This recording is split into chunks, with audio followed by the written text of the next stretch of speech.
Tonight I ordered a targeted military strike on the airfield in Syria from where the chemical attack was launched. It is in this vital national security interest of the United States to prevent and deter the spread and use of deadly chemical weapons.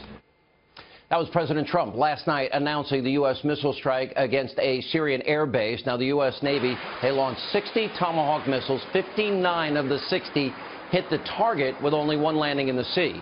Now, the Tomahawk missile is a very effective choice for a strike like what we saw last night. It is a precise weapon. It can be fired up to 1,000 miles away. Joining us now with more is the host of War Stories, our friend Lieutenant Colonel Oliver North. Colonel, we have the images. 59 out of 60 targets, pinpoint accuracy, all missing on purpose the chemical weapons that were stored at that air base. Tell us more about this incredible weapon and the professionalism of our military. Well, let's start with the idea that if you want to send a message, you can send flowers, but if you want to send a message that matters, send cruise missiles, and that's exactly what the president did. The good news about all this is that, one, no U.S. casualties. I remember well that what happened when we did this to Muammar Gaddafi back in the 1980s and President Reagan launched. We didn't have these kinds of missiles in the quantities that we now have them. And we lost an F-111 with 2 airmen. That didn't happen last night. The targets that were struck were all pinpointed well before they were launched. The GPS coordinates were plugged into them, and those missiles were ripple-fired so that there was about a 4-minute span between the time the first missile hit and the last missile hit. And as you pointed out, one missile misfired and went into the sea. The bottom line of this is that Vladimir Putin now knows that if he wants his stooge, Bashar al-Assad, to stay alive, he ought to get him out of Damascus and make him Eddie Snowden's roommate in Moscow. They deserve each other. Colonel, when you look at the accuracy here, I mean, they got 1,000 pounds of munitions, each and every Tomahawk missile, 18 feet long, 2 feet wide, flying at low altitudes, 600-mile attack here. Right. And 59, they took out 20 aircraft in this attack.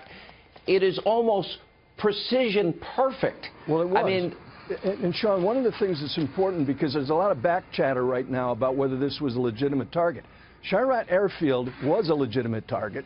It's all military. It's all revetments, aircraft, ground support equipment, the fuel farm, the air traffic control radars, and Syrian aircraft, as you point out. The bottom line of it was this was a proportional attack in a vital national interest of the U.S. in effort to deter the Syrians, or in fact others, from doing this kind of chemical attack again. And that means it was not only legal and it was not unconstitutional, it was the right thing to do and the right time to do it.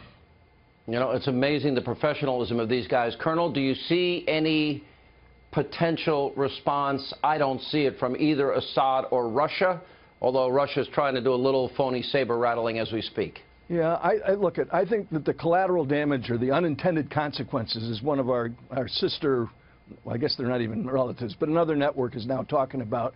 It appears to be that the only unintended consequence is limited to the small handful of Trump bashers in Congress.